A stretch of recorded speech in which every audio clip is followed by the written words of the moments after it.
Well, today we're going to go out and do a little bit of mowing on a few of the taller weeds, etc., and some spraying of the weeds around the paddocks and stuff. There's a few thistles popping up, so we just got to get the John Deere started this time and see if all goes well.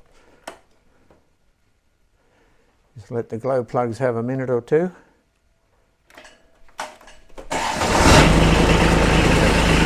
There we go.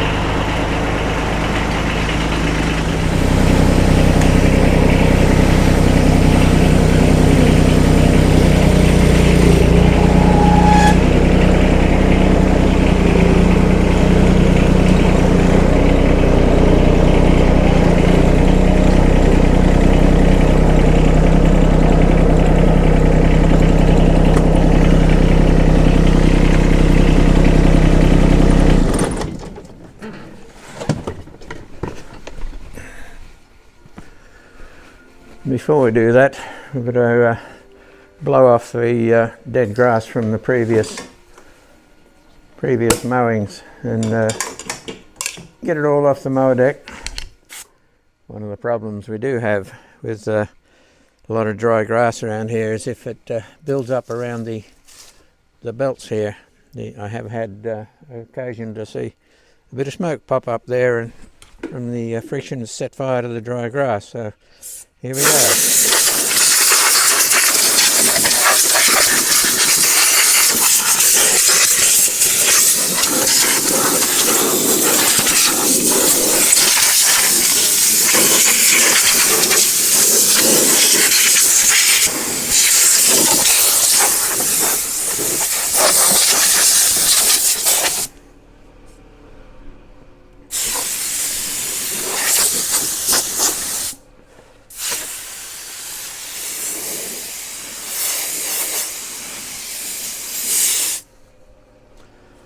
And that'll about do us.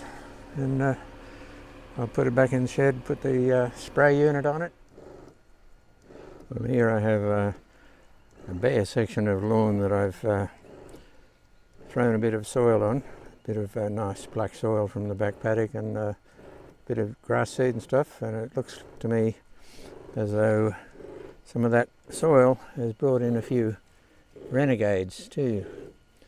A few little broadleaf things like the thistle, etc. So I'm just going to give those a little touch with a broadleaf herbicide.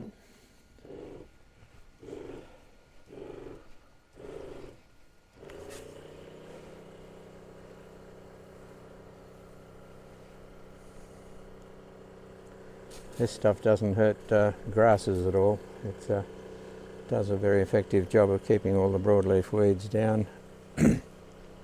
And that should keep a few under control.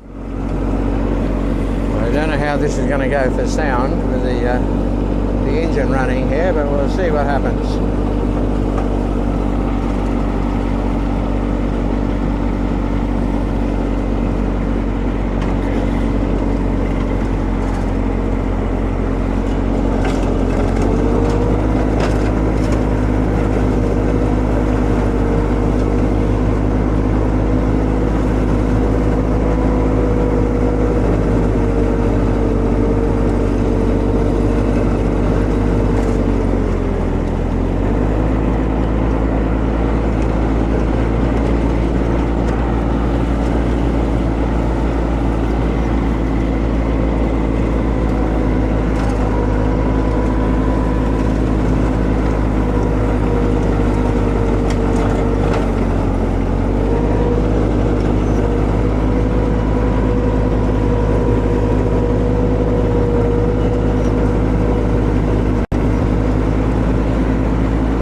Actually, I don't know what it is about mowing or slashing paddocks and things, but I find it quite meditative. You can just switch the brain off and get on with just doing the job and enjoying the ride and the sunshine in this case.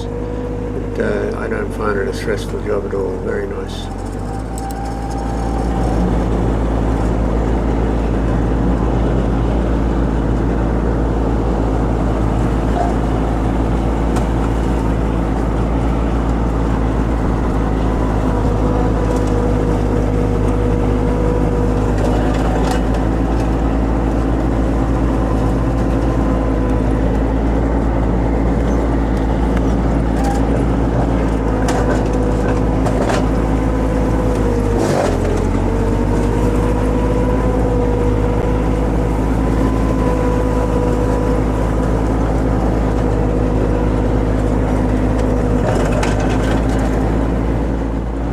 Weird thing about videos is that they never show slopes the way they feel.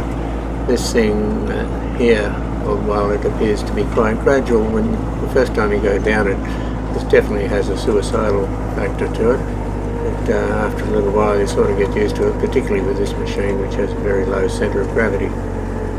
But, it's not too bad a thing at all, but this is one example of that.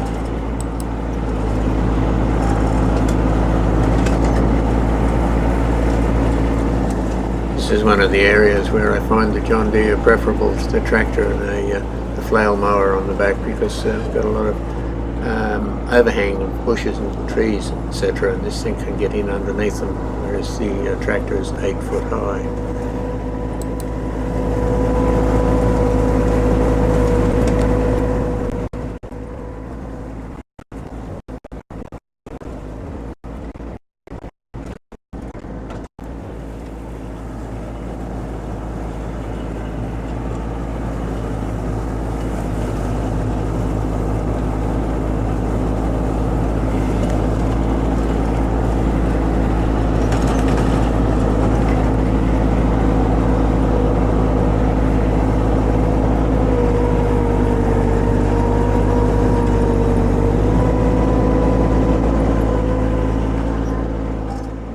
This angle here shows it to be a little bit steeper than the other one. It's a little bit more realistic as we go up here. Of course, I did have to pick it a day just after it had rained, and the ground and the grass was just a little bit slippery, particularly here where there's a couple of tree roots, and give it a bit of a climb. But this thing's got a ton of guts and just does not know when to stop.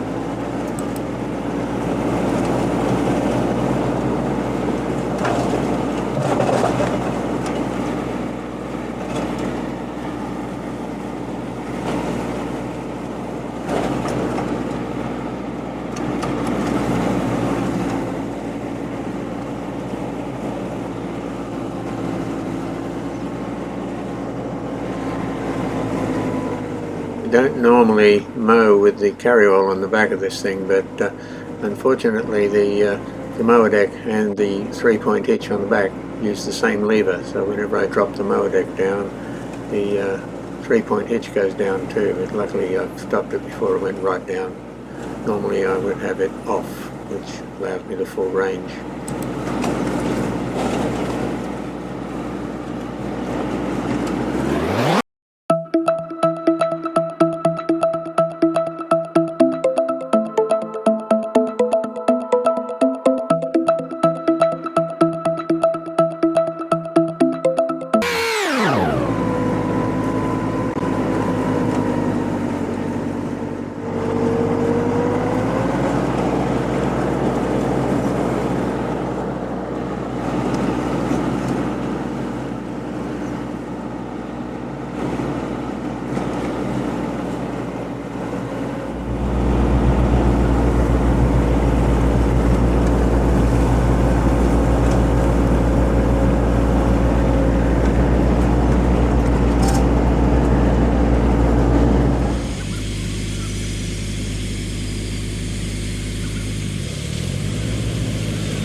This is one of the items that I'm after with the spray in the paddocks. There's not a lot of it left, the thistle, and I've been pretty lucky so far. I've got to catch it before it flowers. There's 2 of them here. There's another one hiding down there. We just have to make sure we give them heaps as we go. They're sort of hidden amongst the grass. When the grass gets to this length, it's a little more difficult to see them, but at least they're of a size now when I can spot them. There's another one down here. Another one there. Usually the way is when they go to seed, they go to seed in a big way. There's a real prize.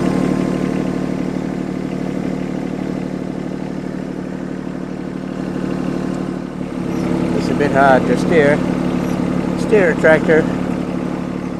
Use a spray lance and a camera at the same time. Very entertaining.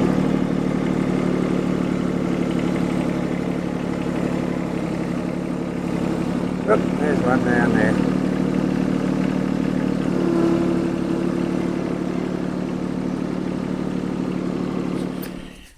Every working day's got to have a little bit of time off. For me, smoko is underneath a mandarin tree, and nothing better than enjoying a nice fresh mandarin, because they're absolutely beautiful.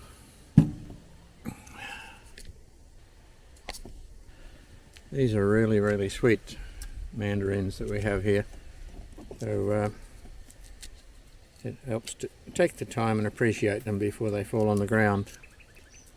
We've really got to get back into harvesting them as soon as possible. But then there's the question of what to do with them, because we don't eat them all. We juice some, freeze the juice, and give most of it away to the neighbours and friends. But still very nice, considering we don't look after the trees at all. It's pretty good.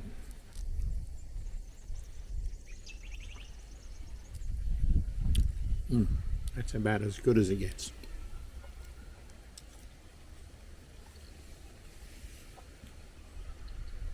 A little bit more of this and then back to work.